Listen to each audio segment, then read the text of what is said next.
तुम्ही जाऊ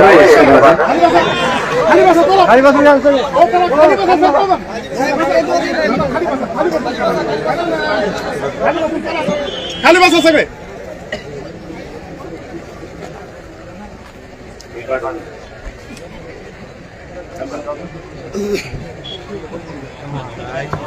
आता एक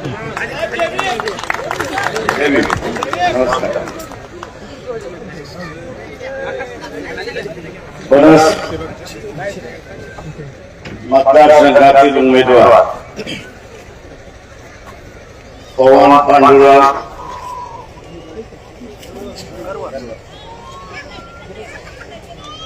तुमच्याकडून येऊ द्या. मी जागा बंद बसायचे. पंचायत समितीच्या असणाऱ्या उमेदवार सोनाजी बापूराव मंत्रे तांदळवाडी मतदारसंघातील उमेदवार मोईन सय्यद कादर चटोली जिल्हा परिषद मतदारसंघाचे उमेदवार रंजनाबाई मारुती वावळे आणि पंचायत समितीच्या असणाऱ्या उमेदवार निलंबर बेरगम तयार सिद्दीकी ह्या असणाऱ्या उमेदवार आहेत.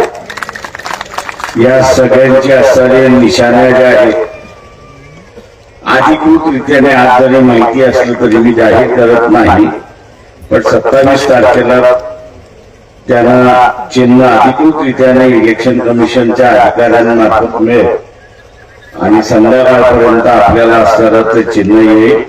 त्या चिन्हासमोरचं बटन दाबून आपण त्यांना प्रचंड मताने काय करायचं.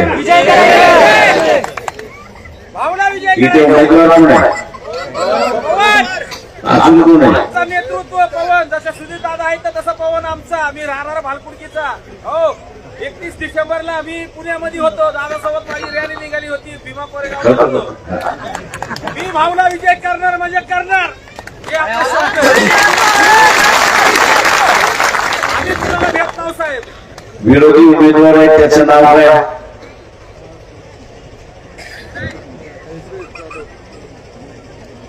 काय नाव? खासदार आहे. खासदाराचं पूर्व आहे. त्याला म्हणायचं वारसा हक्काने आलेला आहे की कशाने आलेला आहे?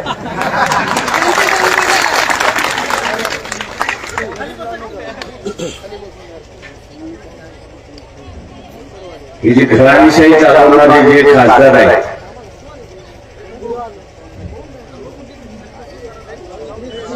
ते त्यांच्या 2 निवडणुकांमध्ये मला माहिती आहे 1200 खासदार 1200 कार्यकर्त्यांनी पूर्णपणे झोकून देऊन काम केलं आणि त्यांना निवडून आला. किती कार्यकर्ते होते? 1200. आता त्या 1200 कार्यकर्त्यांना न्याय द्यावा असं वाटला नाही.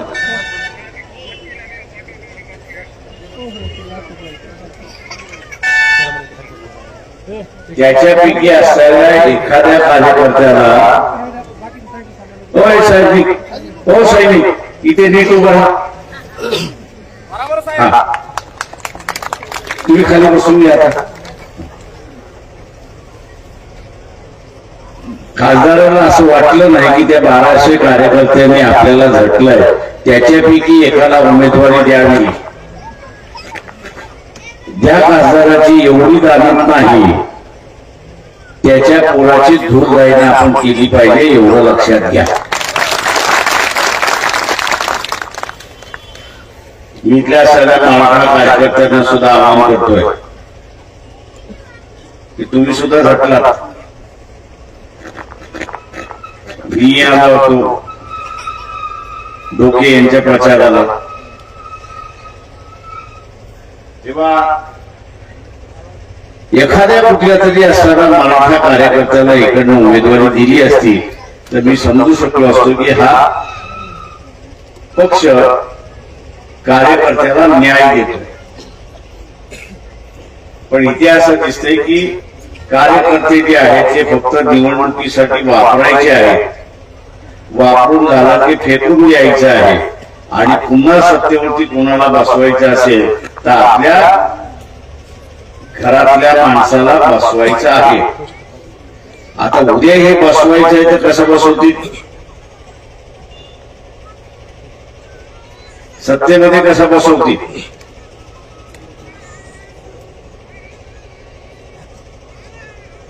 सत्तेमध्ये कसं बसवतील?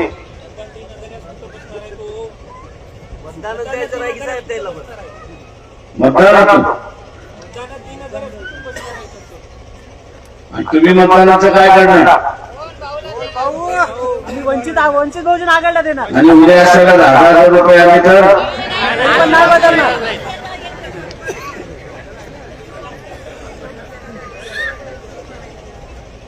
उद्या 10,000 रुपये एका मतदाराला आले तर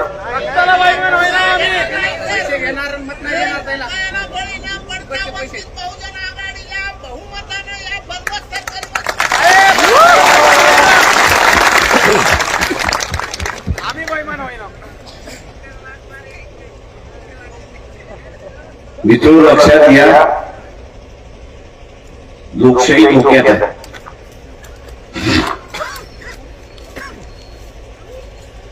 जिल्हा परिषदेच्या किती जागा आहेत परभणीमध्ये? 54. काँग्रेस पक्षाने किती उमेदवार उभे केले?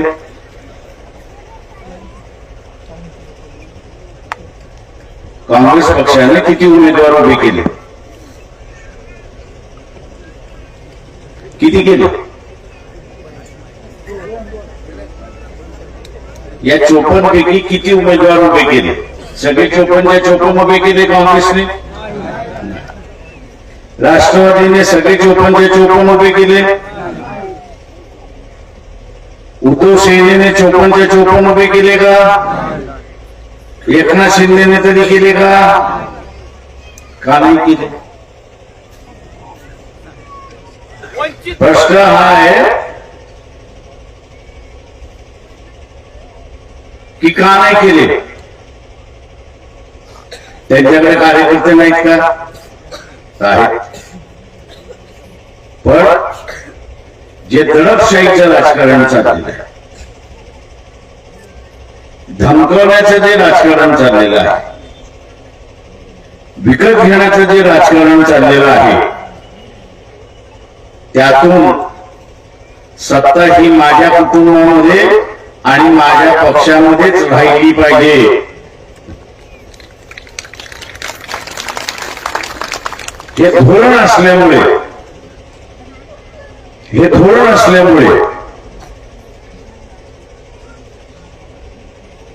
काही जागा खाली सोडावा लागला तशी परिस्थिती आहे.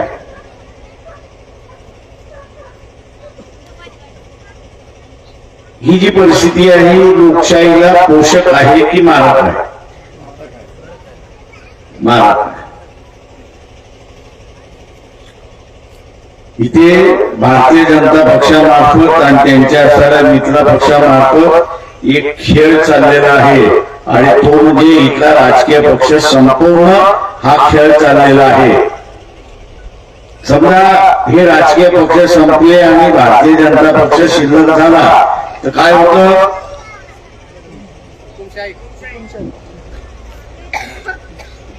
धोका कसला आहे? हुकुमशाहीचा धोका आहे.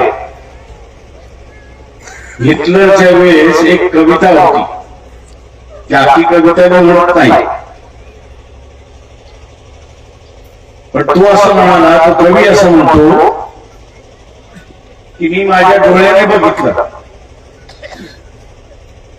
डॉक्टर वरती हल्ला झाला, त्यावेळेस नर्स बघत राहिली. नर्स वरती हल्ला झाला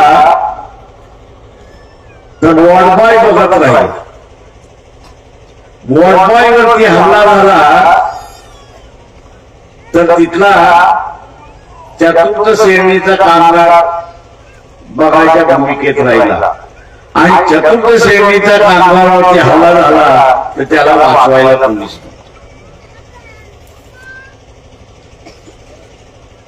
मतीचा अर्थ हा की सगळ्यांनी मिळून जर पलटवार केला असता तर हिटलर एवढा मोठा झाला नसता.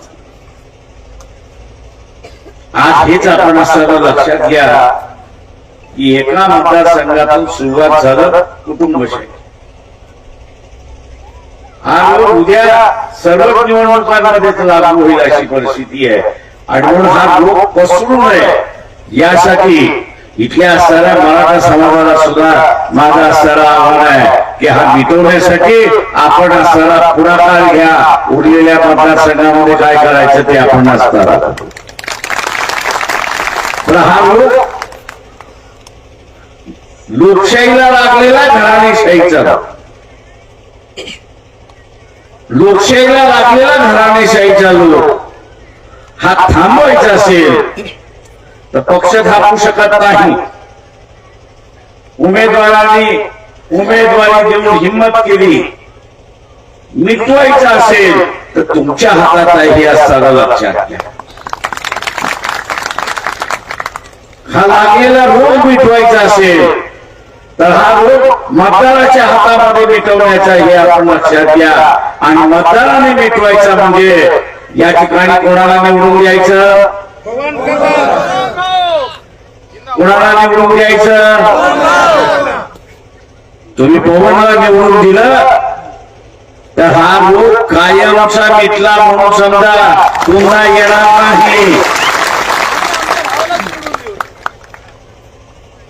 आणि म्हणून मित्रो, ही जिल्हा परिषदेची निवडणूक आहे.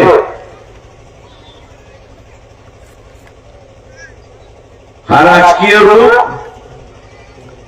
कुठल्याही इलेक्शन पासून लागतो, त्या कुठल्याही इलेक्शन मध्ये लागणार नाही याची दक्षता आपण त्या ठिकाणी घेतली पाहिजे. पवन हा कार्यकर्ता ओबीसीच्या लढ्यामध्ये सिरियस हल्ला झाला होता. काही डॉक्टरांनी ह्याला असंच ठेवा, अर्धा तास अन्ना प्यारा होऊन जाईल म्हणून सदा घोषित केलं होतं. पण कार्यकर्त्यांनी सदा त्या ठिकाणी डॉक्टरांना सांगून नामक करून सगळा असणारा बाहेर आणि आज तो आपल्या समोर उभा आहे. त्याच्या हिमतीची असणारी आपल्याला दाद देता येईल, नाहीतर अनेक जण गाडीला पाय लावतात आणि पळून जातात अशी असणारी परिस्थिती आहे. हल्ला झाला तरी घाबरला नाही, पुन्हा लढायला तयार आहे. ओबीसीच्या अधिकारासाठी, गरिबाच्या अधिकारासाठी, शेतकऱ्यांच्या अधिकारासाठी लढण्यासाठी आज पुन्हा तयार आहे. तो तुमच्याकडे काय मागतोय, काय मागतोय, काय मागतोय, काय मागतोय, काय मागतोय, काय मागतोय. त्यांच्या बरोबर इतर उमेदवार आहेत, त्याच्या बरोबर इतरही उमेदवार आहेत. या सगळ्या उमेदवारांना